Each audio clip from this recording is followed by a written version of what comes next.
오늘은 레위에 대해서 볼 겁니다. 레위. 자, 레위입니다. 이 레위는 누구냐? 이 레위는 유다의 셋째 아들 레위가 아니고요. 이 레위는 마태복음 9장 9절에 보면 마태라고 이렇게 나옵니다. 마태, 레위 마태예요. 그런데 이 사람은 누구냐? 세리였다 이렇게 나옵니다. 그런데 이 세리는 성경에 나타나고 있는 이 세리는 죄인으로 등장되고 있습니다. 죄인. 그래서 자, 여러분 30절을 한번 펴보세요. 30절. 자, 성경을 딱 펴고 계세요. 자, 우리 성민이가 한번 크게 한번 읽어보자. 자, 본문 30절. 성민이 본문 30절 크게 읽어봐. 시작.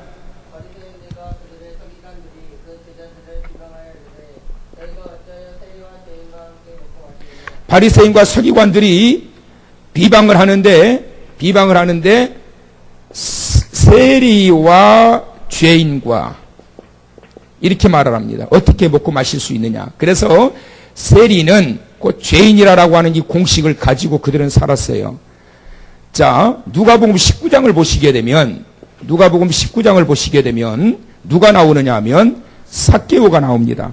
삭개오가 예수님을 평상시에 그렇게 만나고 싶어 했어요. 예수님이 만나고 싶어 가지고 그렇게 고대하는데 마침 자기가 사는 그 지역을 예수님이 통과하신다라고 하는 사실을 알게 됩니다. 그리고 난 다음에 예수님을 만나려고 그러는데 예수님은 가시는 곳곳마다 싸이 저리 가라요. 얼마나 많은 사람들이 몰려드는지 얼굴을 볼 수가 없는 거예요.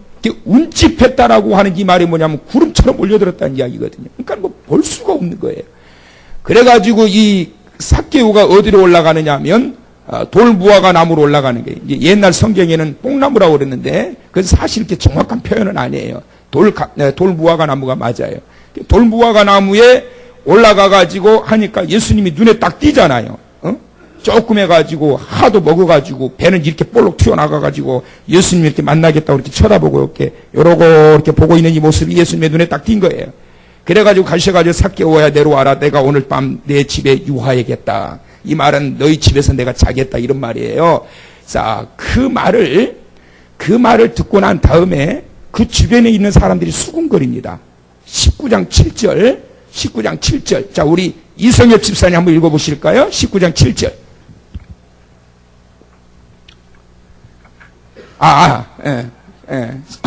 역시 부인 잘 만나야 돼.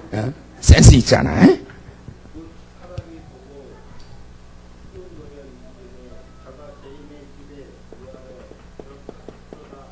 자, 죄인의 집에 유하로 들어갔다. 자, 예수님이 삭개오야 내려와라. 내가 오늘 밤 너희 집에 유하겠다 하니까 그 말을 듣고 거기에 구름처럼 몰려들었던 사람들이 어떻게 저 죄인의 집에 들어가느냐. 어떻게 삭개오의 집에 들어갈 수 있느냐 이렇게 말하지 않고 뭐라고요? 죄인의 집에 들어갈 수 있느냐. 자, 삭개오는 세리장이었습니다. 세리장. 세리는 뭐냐? 세리는 나라의 세금을 거두는 관리예요. 나라의 세금을 거두는 관리. 근데 왜 그들이 관리들임에도 불구하고 죄인 취급을 받게 되었느냐? 그 당시 요즘은 뭐 컴퓨터로 되어 있기 때문에 그래도 속이죠. 컴퓨터로 해도 속이잖아요. 근데 옛날에는 전부 다 손으로 다 썼단 말이에요. 확실하지 않고 불분명하고. 그래서 이 토색하는 일들이 얼마나 많이 있었는지 몰라요. 공공연하게 아주 불법이 자행돼서. 그래서 세리는 이 삭개오는 세리장이요 부자였더라 그랬습니다. 얼마나 먹었는지 말이지요. 부자였더라. 거기다가 또 세리장이에요. 자, 그런데 이 삭개오가 8절에 가서 아주 돌발적인 선언을 하게 됩니다. 자, 8절 한번 계속 읽어보시죠. 8절. 이성의 주사님 8절.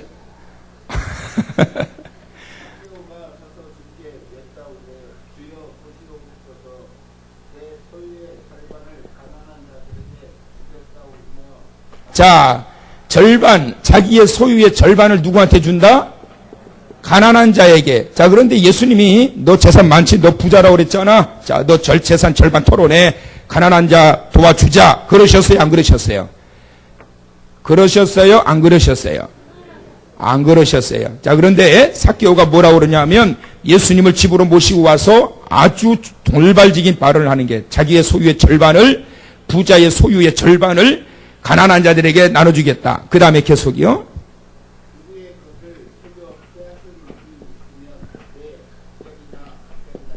자, 옛날 성경에는 토색이라고 그랬어요. 빼앗았다. 이 빼앗았다라고 하는 것은 뭐냐면 정당한 세금을 거두는 것이 아니라 그 이상의 세금을 거두는 거예요. 왜 그렇지요? 자기가 착복하려고. 그러니까 예를 들어서 정부에서, 로마 정부에서 이번 달 5만 원이 세금이 떨어졌다. 그러면 거기에서 한 7만 원을 받는 거예요. 그래서 5만 원은 정부에다 올리고 2만 원은 자기에게 in my pocket 하는 거예요. 그렇게 해서 착복하는 일들이 굉장히 많았어요. 그게 바로 토색이에요. 자, 그런데 지금 이 삭개오가 예수님을 집으로 모시고 들어가고 난 다음에 이야기한 것은 절반은 가난한 자에게 나눠주겠습니다. 토색한 일이 있을까요? 없을까요?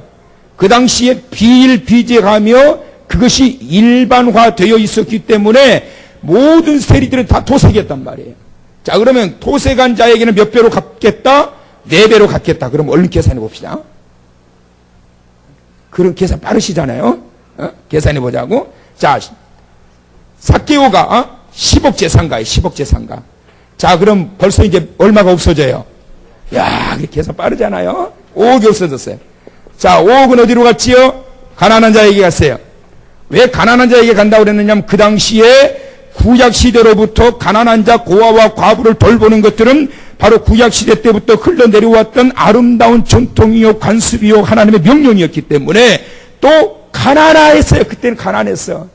그러니까 오병이어의 기적을 통해서 예수님이 5,000명을 먹이고도 남겨버리니까 이런 분이란다면, 어떤 분, 우리의 생계를 해결해 줄 수 있는 이런 분이라고 한다면 뭘로 세우자? 왕으로 세우자. 이렇게 나오는 거예요. 가난했단 말이에요.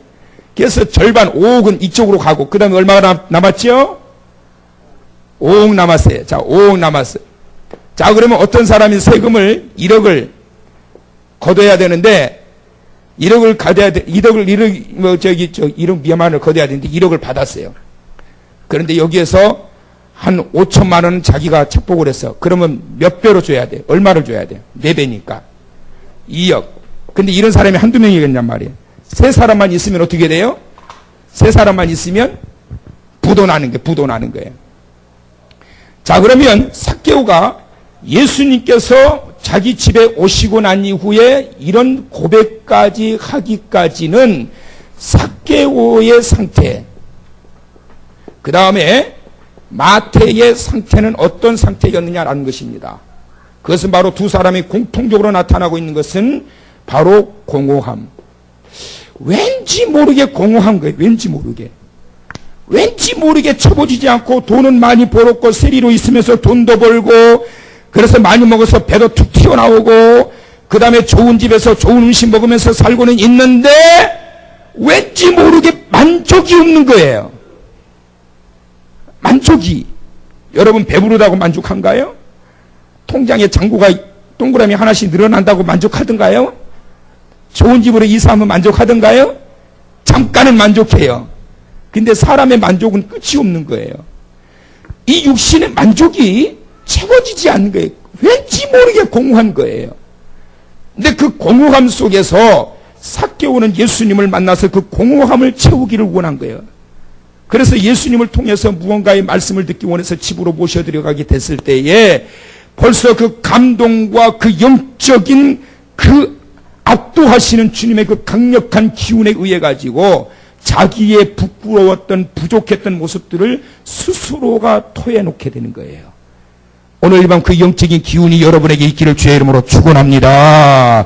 그 영적인 기운에 압도가 돼버린 압도가 돼버리면 누가 찌르고 닥달을 하지 않아도 본인이 막 끄집어대는 거 본인이 막 끄집어 나온다니까. 성령께서 나를 만지시기 시작하면 아무리 누가 뭐라고 그래도 절대로 안 열어. 뚜껑 안 열어. 다 닫아놓고 절대 은혜 안 받아. 은혜 받으면 큰일 나는 거예요. 왜? 은혜 받으면 왜 큰일 나요? 뚜껑 열린단 말이에요. 지갑 뚜껑 열려버리니까. 그러니까 기도원 갈 때, 예배 드리러 갈 때 그냥 아예 그냥 지갑 놓고 올라간다잖아. 은혜 받으면 안 되니까. 희한하죠? 은혜 받으러 가가지고 은혜 받으면 안 되는 거예요. 은혜 받으면 다 털어내버리니까. 자, 여러분, 이 공허함이 삭개오는 그 가정에서 채워지게 되면서 이와 같은 고백을 하면서 주님 앞에 꼬꾸러지기 시작합니다. 자, 그럼 레위 마태는 세관에 앉아 있다가 예수님이 딱 보시고서 나를 따라오너라. 주님과의 그 시선이 딱 맞으면서 세관에 앉아가지고 뭐한 이러고 앉아 있는 거예요. 세금 가지고 오면 그거 받고, 오늘은 얼마를 뜯어먹을까? 오늘은 저 사람한테 얼마를 뜯어먹을까? 그러니까 요즘 말로 이야기하면, 뭐 세무 공무원인데 요즘 말로 이야기하면 누구 계세요, 여러분? 사채업자. 100만 원 빌렸는데 그냥 몇 달 만에 말이죠. 몇 천만 원 내버리고, 심지어 막 1억이 넘어가 버리고, 완전히 그냥 도둑이지요. 그렇게 착복을 한 거예요. 근데 이 마태가 이러고 앉아 있는데, 예수님께서 나를 따라오라 이렇게 말씀을 하실 때, 그때의 28절, 자, 28절 보세요. 28절 말씀. 자, 서혜자 집사님. 우리 문문자 집사님 오랜만에. 서혜자 집사님. 문문자 집사님? 서혜자 집사님. 자, 시작.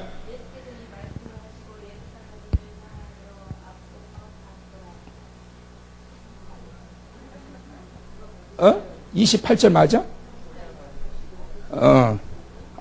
나는 또 내가 틀렸나 그랬네. 자, 누가복음 5장. 그것도 하나님 말씀인 건 맞는데, 지금 이야기하는 누가복음 5장. 자, 준비. 시작. 자, 그가 어떻게 했다? 모든 것을 어떻게 했다? 버리고, 그 다음에 일어나서, 그 다음에 따르니라.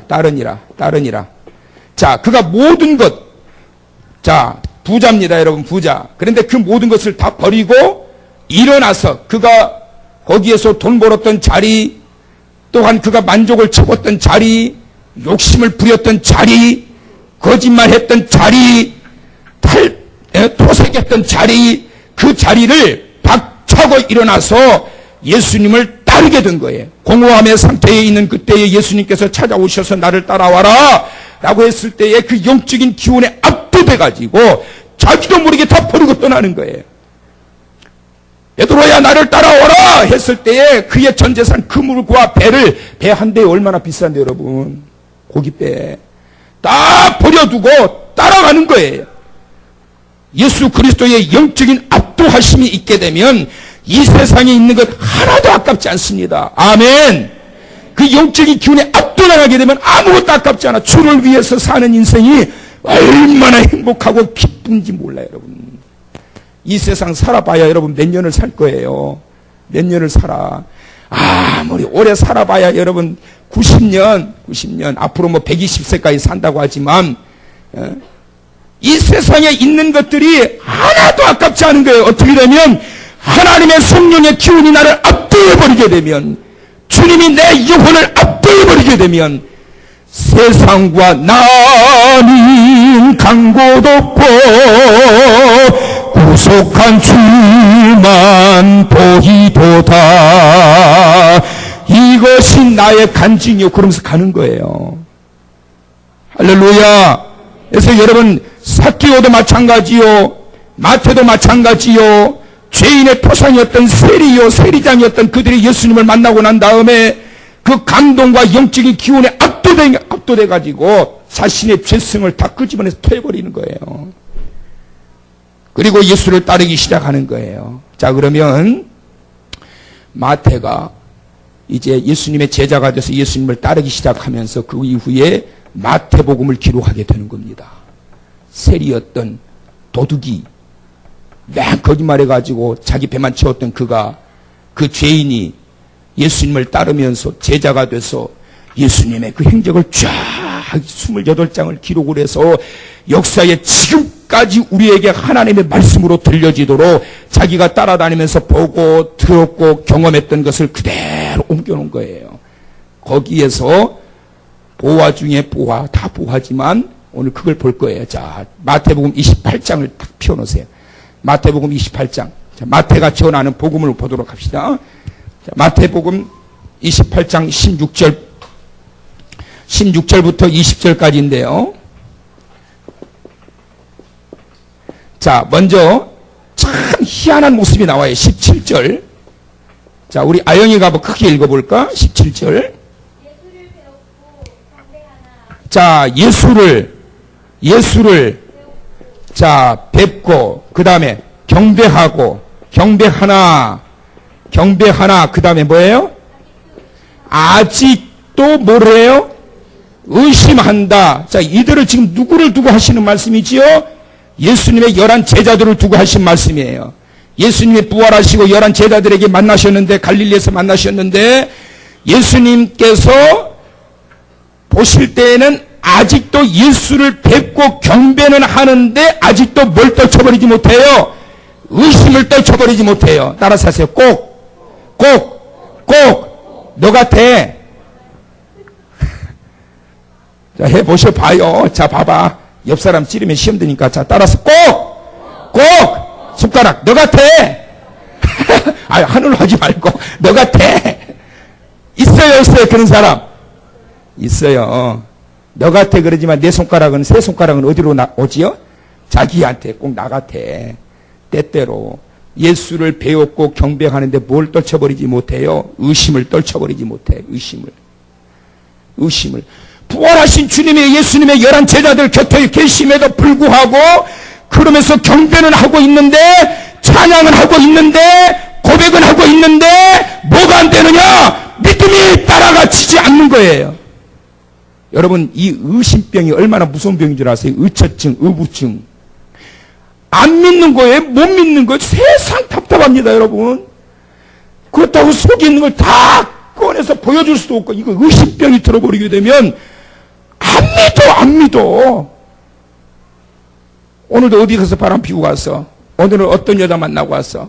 오늘 어디 갔다 왔어? 거기는 왜 갔어? 누구 만났어? 왜 근데 이제 와?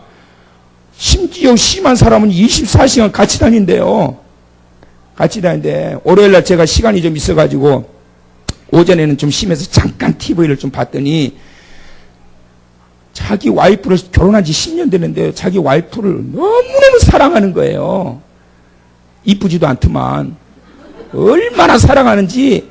그래가지고 자기 와이프가 어디를 가서 조금만 늦게 오면은 계속 전화통이 불나는 거예요. 그걸 이제 카메라가 쫓아다니면서 찍는 거예요. 계속. 자유가 없어요. 잠시도 못해서 늘 같이 다녀야 돼. 늘. 이유는 하나, 너무 이뻐서. 자기 눈에만 이쁜 거야. 우리 자기 눈에만. 인물 하려면 우리 김유나 권찰린 정도는 돼야지. 딱 그래도 인물 났다 그러지. 이럴 때 빨리 아멘을 해줘야 나중에 밥 한 끼라도 얻어먹지. 응? 인물 하려면 저 정도는 돼야지. 근데 막 그냥 이 의처증이 들어가지고 말이니까, 의처증이 드니까 어떻게 되느냐 하면, 이 사랑이 아니라 집착이 되는 게 집착. 그거는 상대방을 구속을 시켜요. 자유가 없어. 계속 울려대지. 친구들하고 있어도 울려대지. 계속 문자 오지. 아, 너를 사랑해서 그렇다는데 이게 사랑이 아니야. 이게 사람을 아주 이게 사람을 구속시켜도 너무 구속을 시키는 거예요. 여러분, 의심은 믿음이 아닙니다, 여러분. 입술로는 믿음으로 고백을 하고 인정을 한다고 그러고 찬송을 한다고 그러고 기도는 하지만 의심이 자로잡혀 있게 되면 이 고백 자체가 이거는 의미가 없는 거란 말이에요. 그래서 여러분, 때로는 우리들에게 간절한 그런 기도가 필요해요. 하나님, 내가 믿음이 없습니다. 믿음을 주시옵소서. 아멘. 믿음 없는 자가 되지 말고 믿음 있는 자가 되라. 도마에게 하신 말씀처럼 너는 본고로 믿느냐? 보지 못하고 믿는 자가 더 복되다. 믿음을 구하는 자 되시길 주의 이름으로 축원합니다.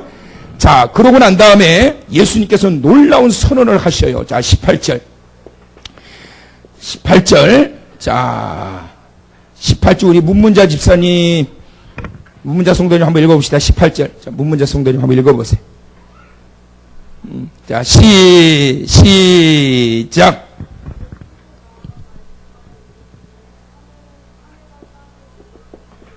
자, 하늘과 땅에 뭐라고요? 모든 권세를 누구에게 주셨다? 내게 주셨다. 내게 주셨다. 자, 권세를 주셨어요. 권세. 근데 그 권세가 하늘과 땅의 권세입니다. 누구에게 주셨다? 내게가 누구지요? 예수님에게 주셨다는 거예요. 그런데 이 하늘과 땅의 이 권세, 이 하늘과 땅은 창세기 1장 1절 태초에 하나님이 천지를 창조하시니라. 시작. 태초에 하나님이 천지를 창조하시니라 할 때 이 천지가 바로 하늘과 땅이에요. The heavens and earth. 지구와 하늘들, 그러니까 모든 우주 공간과 이 지구, 모든 것들을 다스릴 권세를 하나님이 주셨다. 그래서 요한복음 1장 10절에 예수님께서 이 우주 만물을 창조하셨다라고 말씀하고 있는 거예요. 따라서 예수 그리스도는 창조주이시다. 믿으시면 그러니까 하늘과 땅의 권세를 예수님이 가지고 계시는 거예요. 자, 그럼 이제 결론이지만 가장 핵심이에요. 하늘과 땅의 권세를 가지고 계시는 예수님께서 그분을 지금 배웠고 있음에도 불구하고 아직도 의심에 차 있는 그 제자들과 믿음을 가지고 있지만 희미한 제자들에게 사명을 주시는데 그 사명이 어떤 사명이냐? 바로 저와 여러분들에게 주시는 사명이에요. 자, 19절 다 같이 크게 읽어봅시다. 시작. 자, 첫째로 따라서세요. 가라. 너희는 가서 가라. 가서 뭘 하라는 거예요? 가서 뭘 하라? 가서 뭘 하라? 가서 따라서세요. 가서 더 크게 가서 만나라. 한 번 더 가서 만나라. 자, 가는 목적이 있을까요? 가는 목적은 뭐냐면 만나라는 거예요. 만나서 뭘 하느냐? 둘째로 제자를 삼아라. 제자. 자, 그럼 여기 보세요. 저 보세요. 또 질문. 오늘 질문 안 하고 넘어가나 그랬지요? 자, 질문. 가서 만난 사람을 제자 삼으라고 그랬는데, 그러면 제자 삼으라고 했으니까 선생된 자가 되라는 의미죠. 맞아요? 틀려요?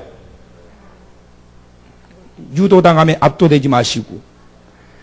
가서 제자 삼아야 되니까 너는 가서 선생된 자가 되라. 이런 말입니까? 아닙니까? 기여요? 아니에요. 시작. 여러분, 반대예요.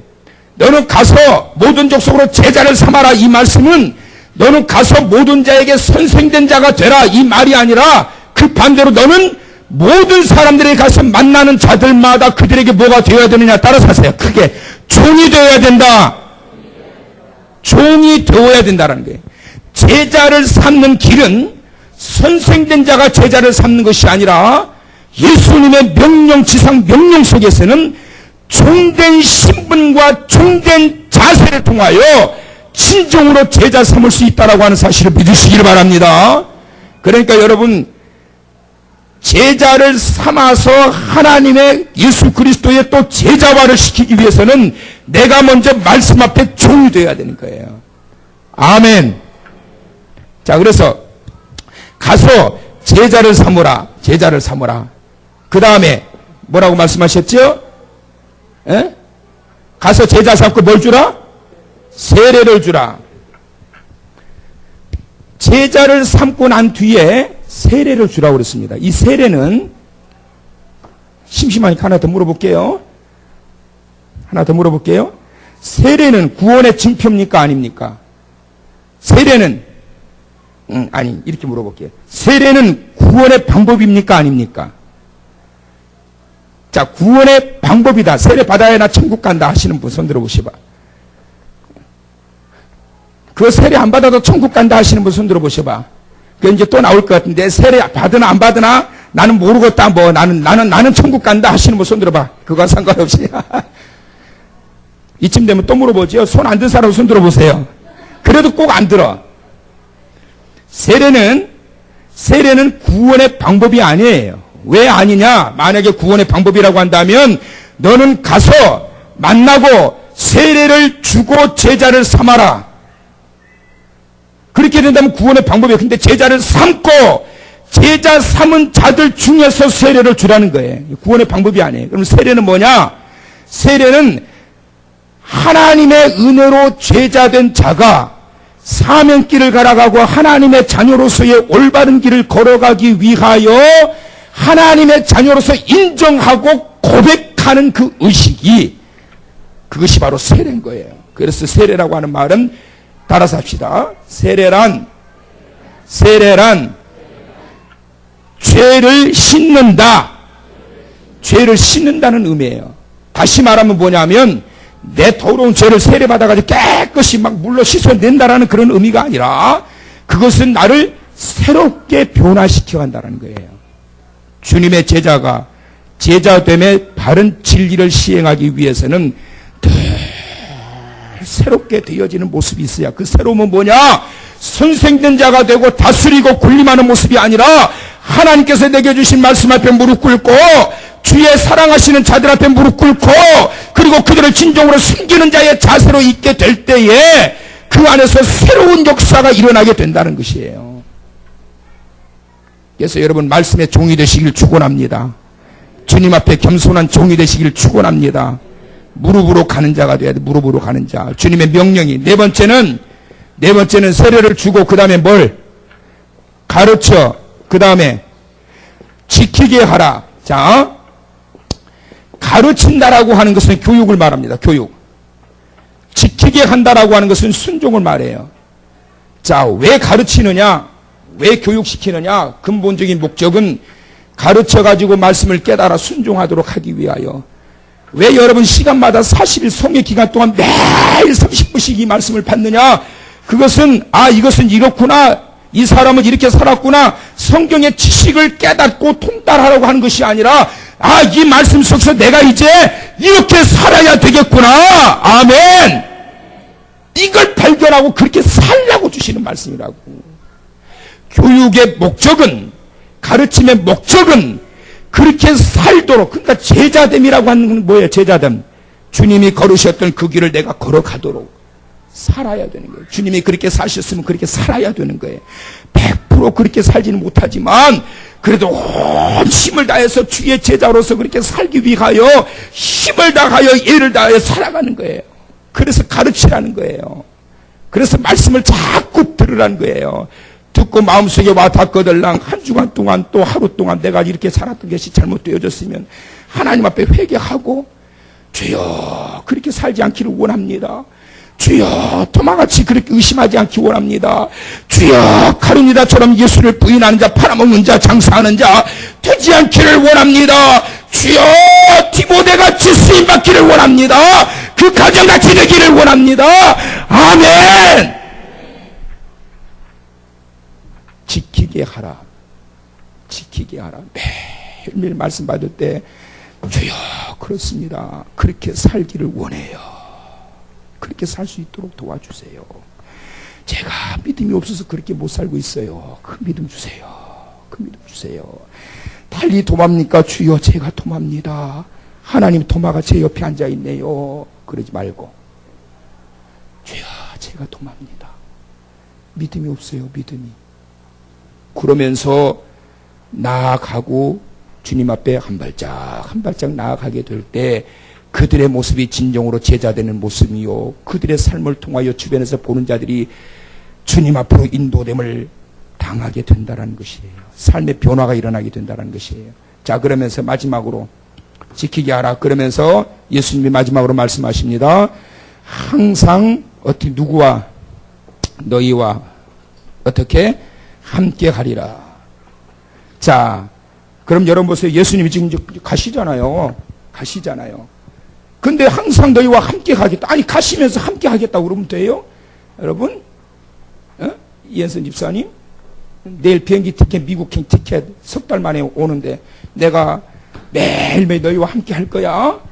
집 잘 지키고 있어. 아빠 식사 잘 챙겨드리고, 사고 치지 말고, 늦잠 자지 말고, 학교 빠지지 말고, 3개월 있다 올게. 날마다 나는 아빠, 엄마는 너와 함께 있을 거야. 말이 돼야 안 돼요? 아영이 말이 되니 안 되니? 아니, 말이 안 되지. 아니, 가시면서 뭘 매일매일 함께 있어요? 마음은 함께 있겠지, 마음은. 예수님께서 떠나시면서 내가 항상 너희와 함께 있으리라라고 하는 이 선언 속에는 뭐가 들어가 있느냐? 따라서 성령을 보내시리라. 파라클레토스 시작. 파라클레토스 시작. 파라클레토스라고 하는 것은 뭐냐면 곁에서 도와주는 보혜사 성령. 이만희가 자기가 파라클레토스래요. 자기가 보혜사 성령이라는 거예요. 따라서 하세요. 택도 없다. 시작. 지가 무슨 보혜사 성령이요. 파라클레토스라고 하는 것은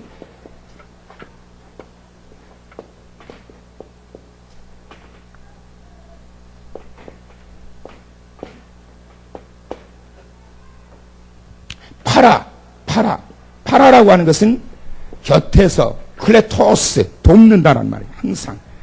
항상 나와 동행하시고 모든 염려 아시니 나는 숲의 새와 같이 기쁘다.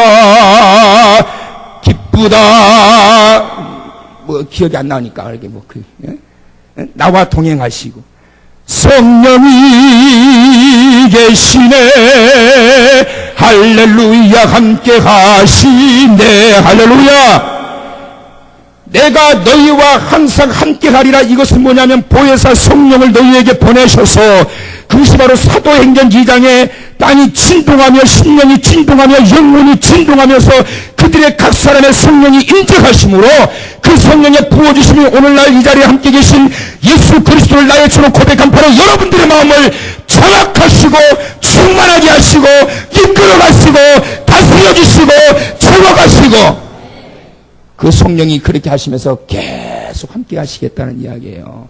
나를 본 자는 아버지를 보았거늘 왜 아버지를 보여달라 하느냐.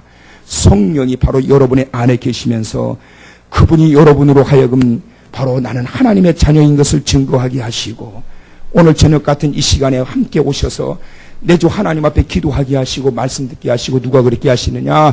아무것도 신으로는 이런 것들이 될 수가 없는 거예요. 성령의 인도하심이 없이는 될 수가 없는 거예요. 여러분들이 아무리 부인하고 싶어도 성령의 인도하심이 아니고서는 이 자리에 올 수 없다. 육신으로 될 수 없다. 성령의 인도하심이 있기 때문에 되어지는 것이 믿으시면 그 성령이 예수님께서 마지막 지상명령으로 부어주셨던 모든 제자들에게 성령의 부어주심을 통하여 매일 새롭게 해주시겠다라고 하셨으니 오늘 밤도 그 성령의 충만하심을 통하여 여러분의 영혼이 새로워지시길 축원합니다. 여러분의 육신도 강건함으로 채워지기를 축원합니다. 여러분의 삶의 모습도 새로워지기를 축원합니다. 기도합니다. 하나님, 세리와 같이 죄인된 모습, 부끄러운 모습, 모든 사람들이 손가락질한 더러운 모습들밖에 없지만 그러나 내 주님 내게 찾아오셔서 나를 부르셨고 주님의 자녀 되게 하여 주셨고 성령을 부어주심으로 오늘 이 시간도 주의 은혜의 자리에 서게 하심을 감사합니다. 하나님의 자녀 되게 하신 것 감사합니다. 주님의 제자 되게 하신 것 감사합니다. 오늘 이 시간도 우리를 새롭게 하여 주옵소서. 진정한 주님의 제자로 세워지게 하여 주옵소서. 성령의 충만하시는 능력으로 온전히 주의 영광을 위해 참된 제자의 길을 걸어가게 하여 주옵소서. 예수님의 이름으로 기도하옵나이다. 아멘.